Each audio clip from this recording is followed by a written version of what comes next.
అన్న నమస్తేనా. అది ముందుగా చూసుకుంటే ఇక్కడ ఈ శ్రీ చైతన్య క్యాంపస్లో సూసైడ్ జరిగింది అన్నట్టు కొంత సమాచారం అయితే తెలుస్తుంది. అసలు పూర్తి వివరాలు చెప్పండి, ఏం జరిగింది? నిన్న నైటు ఎర్లీ మార్నింగ్, ఇవాళ ఎర్లీ మార్నింగ్ 5 గంటలకు ఇన్సిడెంట్ జరిగిందని మనకి యాజమాన్యం చెప్పిన ఇన్ఫర్మేషన్ అది.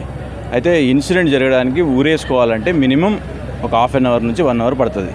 అంటే ఈ హాఫ్ అన్ అవర్ నుంచి 1 అవర్ అంటే వార్డెన్ అందుబాటులో లేకపోవడం 100% జరిగింది. ఇప్పుడు ఒక సెకండ్లో ఊరేసుకోవడం అయితే లేదు, ఆప్షన్ అయితే లేదు. మినిమం 1.5 అవర్ హ్యాంగింగ్ ఫ్యాన్కి కట్టాలి, హ్యాంగ్ అవ్వాలి. ప్రాణం పోవాలంటే మినిమం ఒక 5 to 10 minutes కంపల్సరీ పడుతుంది. ఆ 5 to 10 minutes జరగడానికి యాజమాన్యం అక్కడ లేకపోవడం, వార్డెన్ అందుబాటులో లేకపోవడం, కాబట్టి పిల్లోడికి ఈజీగా అయింది ప్రాసెస్. ఇప్పుడు ఏం చిత్రీకరిస్తారంటే వాళ్ళు నిన్న జరిగిన దానికి సూసైడ్ నోట్ రాసిండు, పర్సనల్ ప్రాబ్లమ్స్ అంటుండు. నీకు ఎలా తెలుసు? సూసైడ్ నోట్ అంటే వాడు పాకెట్లో పెట్టుకోవడము, లేకుంటే వాడి ఎక్కడైతే వాడి ఇంగ్రీడియంట్స్ ఉంటాయో అక్కడ పెట్టుకుంటాడు. సో అది నువ్వెందుకు సోదా చేసినావు? మేనేజ్మెంట్కి ఏం సంబంధం? నువ్వెందుకు సోదా చేయాల్సి వచ్చింది? ఆ పార్ట్స్ అన్నీ అవన్నీ నువ్వు ఓపెన్ చేయాల్సిన అవసరం ఏముంది? నువ్వు కంప్లైంట్ ఇస్తే, వాళ్ళ పేరెంట్స్ కంప్లైంట్ ఇస్తే లా అండ్ ఆర్డర్ వచ్చి దానికి ప్రాసెస్ చేస్తుంది. జనరల్ ప్రాసెస్ ఉంటుంది, రెగ్యులర్ ప్రాసెస్ చేస్తుంది.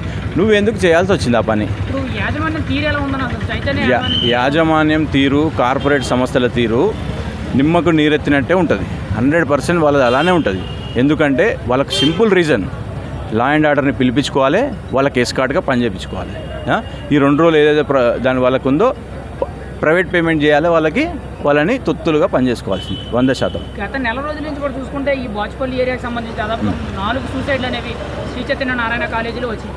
ఎలా చూడాలంటారు? విద్యార్థులకి అన్యాయం జరుగుతుంది అనుకున్నారా? దసరా మొదలు పెడితే ఇయ్యాలటి వరకు, దసరా, దీపావళి, దసరాకు ఒకడు, దీపావళికి ఒకడు, క్రిస్మస్కి ఒకడు, పండుగకు ఒకడు పోయినట్టు, పండుగకు ఒక మేకను బలిచ్చినట్టు 15 రోజుల వ్యవధిలో 15 రోజుల వ్యవధిలో ఇప్పటికీ 4 ఇన్సిడెంట్లు జరిగినాయి. కంటిన్యూస్గా 4 ఇన్సిడెంట్లు జరిగినాయి. అయినా కానీ వీళ్ళు పట్టించుకోలేరు.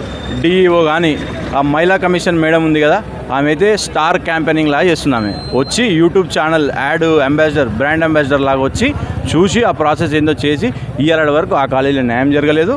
ఇప్పుడు ఈ కాలేజీలో కూడా న్యాయం జరగదు. డిఈఓ వాళ్ళు, ఎడ్యుకేషన్ మినిస్టర్, అసలు మాకు ఎడ్యుకేషన్ మినిస్టరే లేడు. ఎడ్యుకేషన్ మినిస్టర్ ఎవరు? మన రేవంత్ రెడ్డి పెట్టుకుండు. 5 శాఖలు నా దగ్గరనే ఉన్నాయి, ఆ శాఖలకు సంబంధించినంత నాదే ఇన్ఫర్మేషను నేనే చూసుకుంటా అని చెప్తుండు.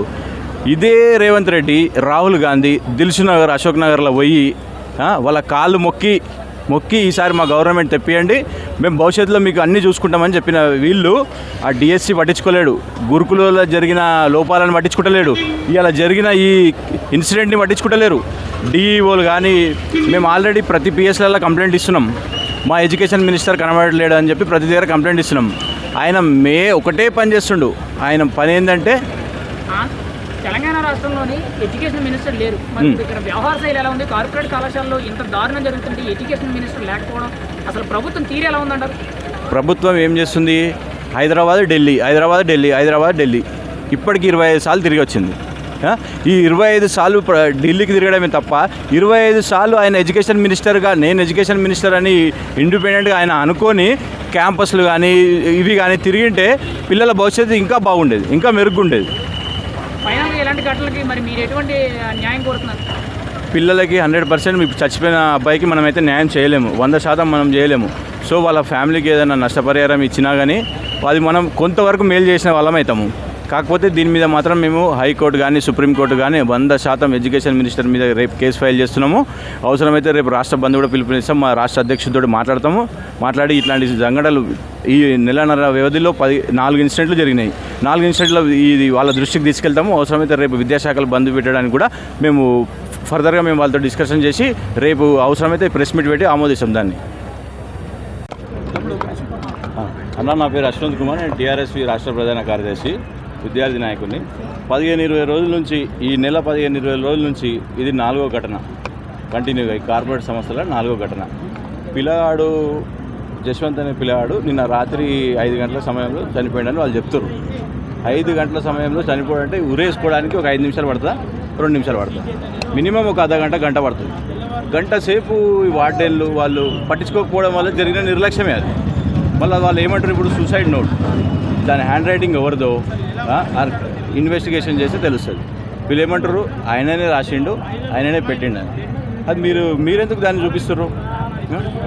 వాళ్ళ పాకెట్లను పోలీసు వాళ్ళకు దొరకాలి. అది నీకెందుకు దొరికింది? పిల్లవాడు చనిపోయిన 5 నిమిషాలకే ఆ బాక్సులు వాళ్ళ పెట్టెలు అన్నీ సదరాలి. పోలీసు వాళ్ళకి ఫోన్ చేయాలి. పోలీసు వాళ్ళు వచ్చి ఈ కాలేజీకి తొత్తులుగా పనిచేయాలి.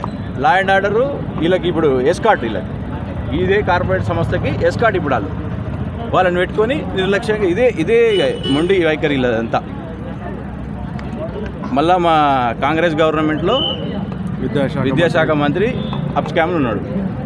రోజు ఒక పోలీస్ స్టేషన్లో ఒక మెమరాండం ఇచ్చి వస్తున్నాం, సార్ మిస్సింగ్, విద్యాశాఖ మంత్రి మిస్సింగ్.